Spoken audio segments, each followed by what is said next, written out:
আজকে একটা কলকাতার স্ট্রিট ফুড ফেমাস মোগলাইয়ের রেসিপি নিয়ে চলে এসেছি। খুবই টেস্টি ইয়ামি। কলকাতায় বেড়াতে গেলে মোগলাই খাবে না এটা হতেই পারে না। আমি এখানে মোগলাই আলুর তরকারি আর স্যালাড আর সস দিয়ে আমি সার্ভ করেছি। দেখতে পাচ্ছেন ভিতরে একেবারে ডিমের পুর ভরা, খুবই সুন্দর, একেবারে মুচমুচে। আপনারাও বাড়িতে বানিয়ে ফেলুন, খুবই ভালো হবে। ছুটির দিনে কিংবা এমনি সব রোজের ডিনারে কেন রুটি খাবেন, এরকমভাবে মোগলাই বানিয়ে ফেলুন। বাচ্চারাও খুশি হবে, বড়রাও খুবই পছন্দ করবে। নমস্কার বন্ধুরা, আমি দুবাই থেকে চৈতালি বলছি। চৈতালির লাইফস্টাইল অ্যান্ড রসোই ঘরে আপনাদের সকলকে অনেক অনেক স্বাগত। আজকে এই মোগলাইয়ের রেসিপিটি চলুন দেখে নেওয়া যাক, কথা না বাড়িয়ে। কীরকমভাবে আমি বানিয়েছি সেটাই আজকে আপনাদের সাথে শেয়ার করেছি। আজকে কলকাতার একটা ফেমাস রেসিপি মোগলাইয়ের রেসিপি নিয়ে চলে এসেছি। তো আমি তার জন্য একটা ঠিক ফিলিংসও বলা যায় না, এটা মোগলাইয়ের ভিতরে যে পুর থাকে ডিমের, তার সাথে ডিমের সাথে এই মশলাটা যাবে। তো তার জন্য আমি একটা গ্যাসে প্যান বসিয়ে দিয়েছি। প্যানে 2 টিস্পুন অয়েল দিয়ে দিয়েছি। আর এখানে নিয়েছি 4-5টা রসুন কুচিয়ে নিয়েছি, 3টে কাঁচা লঙ্কা সেটাও কুচিয়ে নিয়েছি, 2টো মিডিয়াম সাইজের পেঁয়াজ স্লাইস করে কুচিয়ে নিয়েছি, একটা বড় না মিডিয়াম সাইজের আলু সেটাকে গ্রেট করে নিয়েছি, এটা কিন্তু কাঁচা আলু, আর 1 টুকরো আদা এটাকেও গ্রেট করে নিয়েছি। এই সমস্ত কিন্তু মোগলাইয়ের সাথে যে ডিমের পুরটা থাকে তার সাথে দেব বলে বানিয়ে নেব।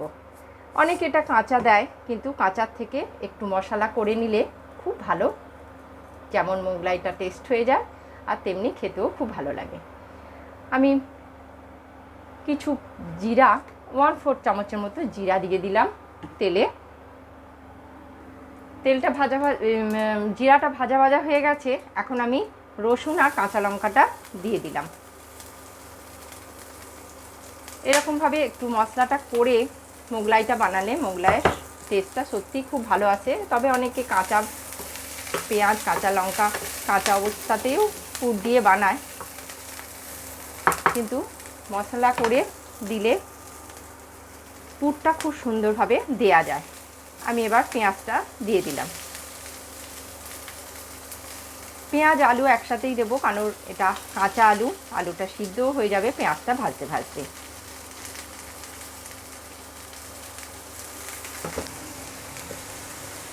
সব কিছু নেড়ে দিয়েছি, এবার আদাটাকেও দিয়ে দিলাম। আর উপর থেকে আমি পরিমাণ মতো লবণ দিয়ে দিলাম। আপনারা কিন্তু লবণটা সম্পূর্ণ আপনাদের টেস্ট অনুযায়ী দেবেন, কম বেশি।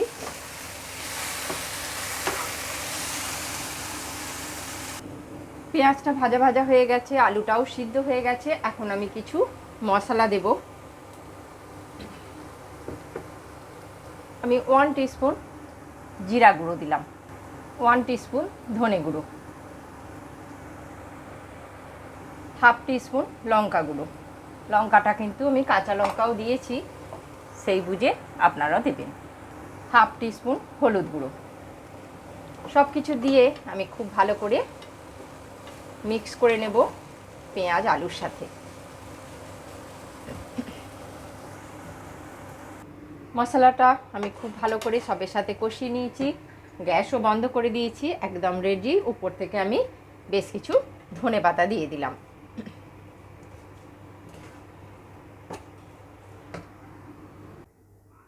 তো মোগলাইয়ের জন্য আমার একটা ডোর লাগবে, আমি আগে ডোরটা বানিয়ে নেব। ডোরের জন্য আমি একটা মিক্সিং বোল নিয়ে নিয়েছি, আর এতে নিয়েছি 2 কাপ ময়দা, আর দিচ্ছি 1/2 চামচ লবণ, আর 2 টিস্পুন অয়েল দিলাম। এটা দিয়ে খুব ভালো করে আগে আমি ময়দার সাথে তেলটা মিক্স করে নেব। তেলটা খুব ভালো করে মিক্স করে নিয়েছি। এখন আমি অল্প অল্প জল দিয়ে একটা সফট ডোর বানিয়ে নেব। যেমন রুটির আটা হয়ে থাকে ঠিক সেরকম একটা নরম আমি ডোর বানিয়ে নরম আটা মাখিয়ে নিয়েছি, দেখতে পাচ্ছেন। এখন এটাকে আমি 30 মিনিট ঢেকে রেখে দেবো একটু রেস্টে।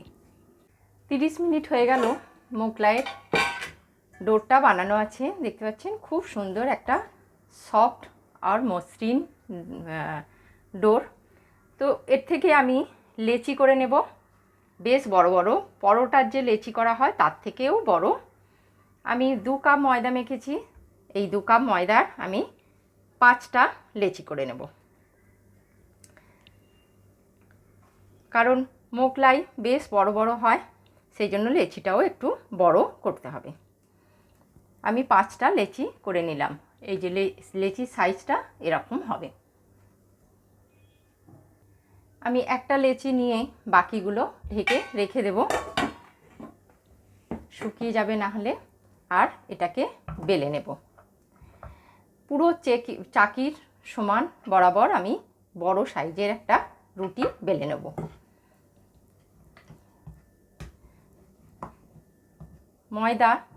ময়ন দেওয়া আছে, আর কিছুই লাগবে না। নিচে ময়দাও ডাস্ট করতে হবে না বা তেলও নিতে হবে না। দেখতে পাচ্ছেন খুব সুন্দর বেলা হচ্ছে। এরকমভাবে আমি বড় সাইজের একটা রুটি আগে বেলে নেব। আমি বড় একটা রুটি বেলে নিয়েছি, দেখতে পাচ্ছেন কিনারা থেকে। আর এই বাটিতে আমি অল্প একটু লবণ দিয়ে জলে গুলে রেখেছি। এতে আমি এবার একটা ডিম ভেঙে নেব।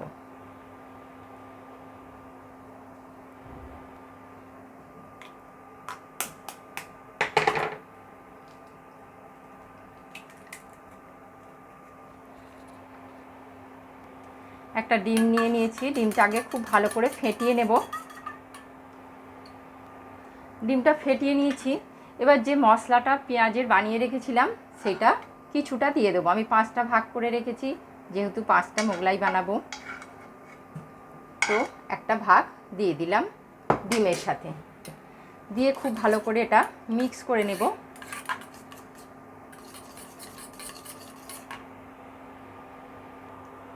এবার আমি ডিমটা এখানে দিয়ে দেব, দিয়ে এটাকে ভাজ করে নেব। যেমন মোগলাইয়ের ভাজ হয় ঠিক সেরকমভাবে, এমনভাবে ভাজ করতে হবে যাতে ডিমের ভিতরের অংশটা যেন বাইরের দিকে বেরিয়ে না আসে। বেরিয়ে এলে তেলের সাথে মিক্স হয়ে যাবে, আর মোগলাইটাও খেতে ভালো লাগবে না ভিতর থেকে সমস্ত বেরিয়ে এলে। এরকমভাবে আমি মুড়ে দিলাম। মোগলাই এরকমই দেখতে হয়। মোগলাইটা আমি এবার ভাজতে দেবো, তার জন্য আমি কড়াই তেল সমেত গ্যাসে বসিয়ে দিয়েছি। তেল গরমও হয়ে গেছে, গ্যাসটা আমি কমিয়ে দেব। দিয়ে আমি মোগলাইটা সরাসরি তেলে কড়াইয়ে দিয়ে দেব।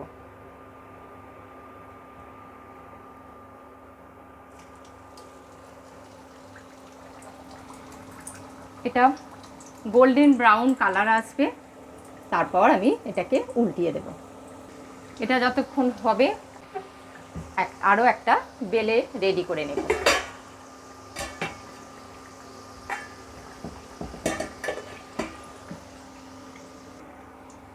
আমি এবার মোগলাইটা উল্টিয়ে দেব। দেখতে পাচ্ছেন এদিকটা সুন্দর একটা কালার এসে গেছে গোল্ডেন, তো ওই দিকটাও এরকমই কালার আসবে। দুই পিঠই খুব সুন্দর গোল্ডেন হয়ে গেছে কালার, দেখতে পাচ্ছেন গোল্ডেন ব্রাউন কালার। তো আমি এখন এটাকে একটু তেল ঝরিয়ে উঠিয়ে নেব, আর আরও একটা দিয়ে দেব।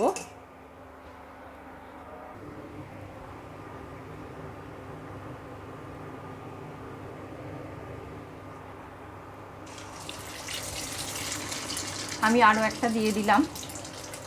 একটা ভাজতে হবে আর একটা রেডি করতে হবে, তবেই ভাজা যাবে। এই একই রকমভাবে আমি সমস্ত মোগলাইগুলো বানিয়ে নেব। আজকের মোগলাইয়ের রেসিপি কেমন লাগলো অবশ্যই কিন্তু কমেন্ট করে জানাবেন। ভালো লাগলে লাইক করবেন, শেয়ার করবেন, আর ভিডিওটা অবশ্যই আমার চ্যানেলটাকে সাবস্ক্রাইব করে দেবেন। আপনারাও বাড়িতে বানান, খুবই ভালো লাগবে, খুবই টেস্টি ইয়ামি লাগে। এই একই রকমভাবে আমি আগে সমস্ত মোগলাইগুলো বানিয়ে নেব। এটা হয়ে গেলে আমি এটাকে উল্টিয়ে দেব। সমস্ত মোগলাই বানিয়ে নিয়েছি, দেখতে পাচ্ছেন খুব সুন্দর হয়েছে, একেবারে মুচমুচে, খুব গরম। হ্যাঁ, এগুলো স্লাইস করে কেটে সার্ভ করতে হয়। তো আজ তাহলে এই পর্যন্ত, আবার দেখা হবে নেক্সট ভিডিওয় অন্য কোনো নতুন রেসিপির সাথে। সকলে খুব ভালো থাকবেন, সুস্থ থাকবেন।